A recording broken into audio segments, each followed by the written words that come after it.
Let's take a look at how the Porfiriato plays out in the El Paso del Norte region.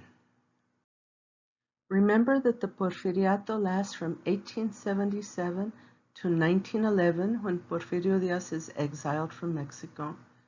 I want us to take a look at some important dates in El Paso del Norte or Ciudad Juárez so that we have a context for the Porfiriato. Remember that it's founded in 1659 as a mission for the Manso people. And remember also that in 1680, the population of the region grows because of the Pueblo Revolt and people being pushed out of Nuevo Mexico. In the 1700s, El Paso del Norte has an agricultural economy. We are well known for our vineyards and for our wine, but there's also corn grown, wheat is grown, especially around the missions. 1821 is Mexican independence and the beginning of the Santa Fe Trail and the Chihuahua Trail.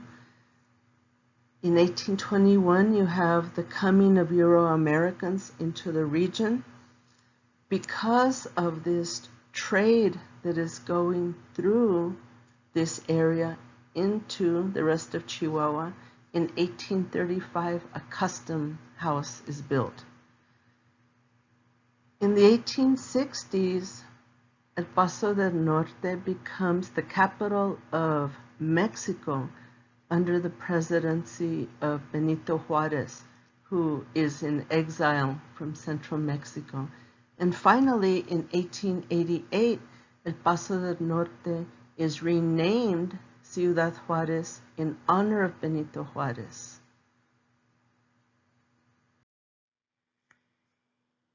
As a background, as a context to the Porfiriato in this area, I want you to recall the U.S.-Mexico War of 1846 to 1847 and the Treaty of Guadalupe Hidalgo of 1848. Through the Treaty of Guadalupe Hidalgo, the new boundary between Mexico and the United States becomes the Rio Grande, and there is a loss of land, a loss of people that really affects Mexico and this region. As a result of the treaty, Socorro, Isleta, and San Elizario are on the U.S. side. And the population at that time was very small. Prior to the railroads, there were just a few hundred people on the northern side, and on the Mexican side of this new borderland, there are a few hundred Euro-Americans and several thousand Mexicans living on what then is the Mexican side of the border. By the 1850s, because of this tremendous trade coming from the United States into Mexico and because of the new boundary, the Mexican government imposes tariffs or taxes on imported goods. That has the result of Americans starting to smuggle goods into Mexico. There's increasing smuggling from the United States, and legal trade coming from the United States into Mexico declines. At this point in the 1850s, the businesses in El Paso del Norte, or Ciudad Juárez, as it will later be called, are owned mostly by businessmen from the United States. At the beginning of the Porfiriato, Ciudad Juárez, or El Paso del Norte, is very small. It has one main street and 9 smaller streets that cross the main street. It has a few thousand people. It's agricultural, commercial, exportation from the U.S. is going through Juárez, but it's still a very small place. And then begins modernization during the Porfiriato. There are 3 main industries that are at the heart of economic modernization in Mexico and that play a huge role in shaping northern Mexico and in shaping Ciudad Juarez. These are railroads, mining, and agriculture. And as I've said before, the United States and Great Britain are the largest investors in railroads. When we talk about mining, Mexico has always had a thriving mining industry, going back to the 1500s, to the colonial period. During the Porfiriato, American businessmen began to invest in mining, and the ores that are mined in Mexico are able to be brought to the United States through the railroads, just as commercial agriculture, export agriculture, is able to be brought to the United States through railroads as well. In 1884, the Mexican Central Railroad connects Ciudad Juarez to the rest of Mexico. And that's a major change because now the transport of goods and the travel of people is facilitated. And the export of goods to the United States through Ciudad Juarez grows tremendously after 1884.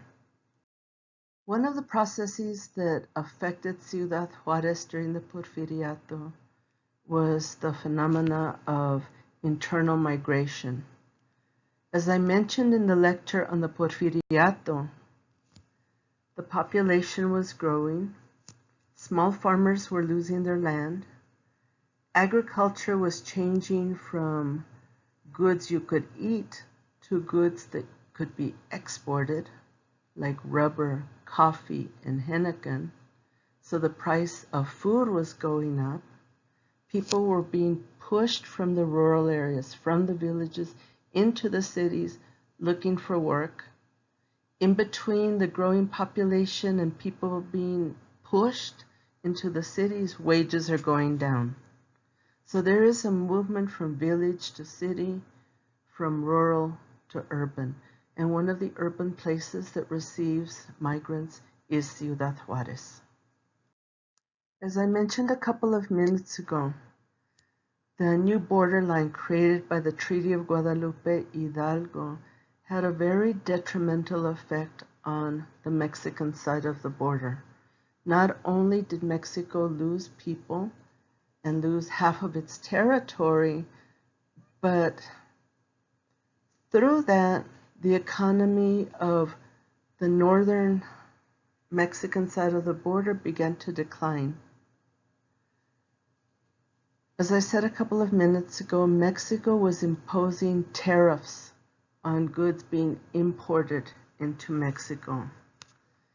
In 1858, in trying to improve the economy of his state, the governor of Tamaulipas, which borders southern Texas, created La Zona Libre, or the free zone, so that through the free zone, the U.S. could export goods without paying the tariff.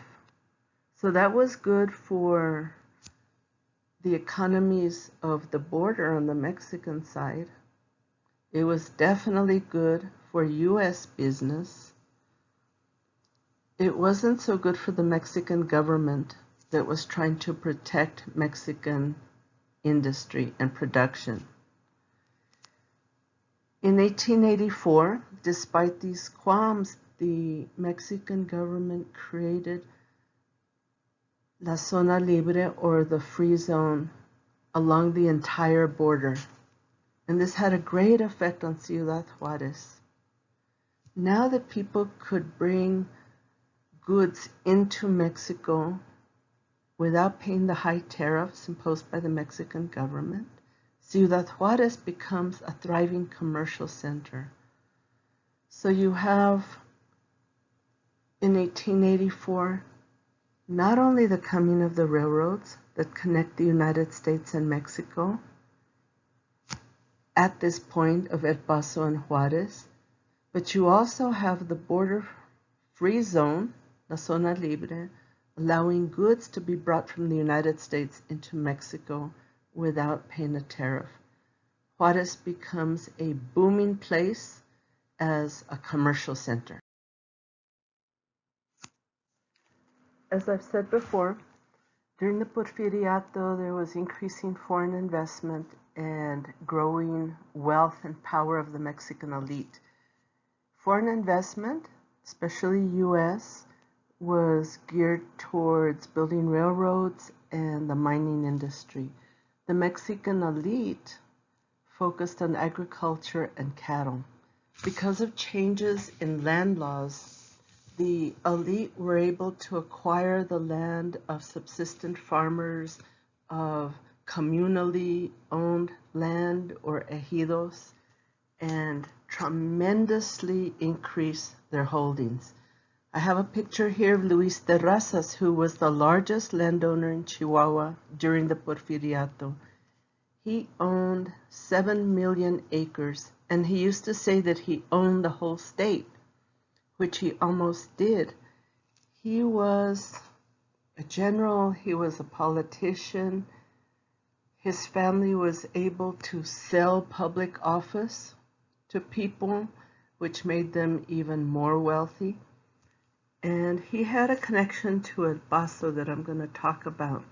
I don't know if any of you remember the popular department store, La Popular. If you don't remember it, ask your parents or grandparents if your family is from here, and I'm sure they will remember La Popular.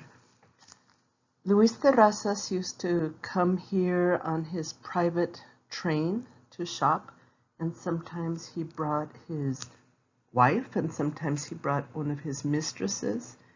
So the people that attended him had to be both bilingual and very discreet. When he left Chihuahua because of the Mexican Revolution, he rented the entire top floor of the Paso del Norte hotel downtown. He eventually moved into the A.B. Fall Mansion, which is on Arizona Street, and was the home of Albert Fall, who was a very corrupt senator. Terrazas moved into the A.B. Fall Mansion with his family. Eventually, he returned to Chihuahua.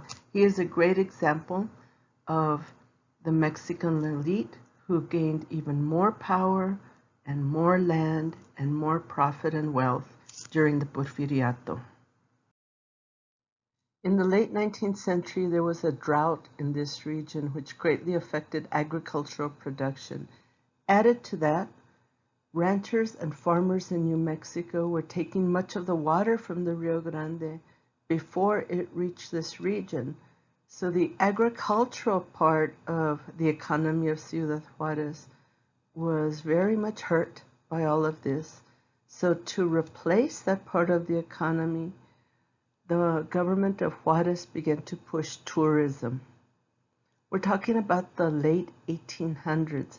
We know that tourism and gambling and drinking became important parts of the economy in the 20s after the United States passed prohibition, but this push to make Juarez a tourist city began in the late 1800s.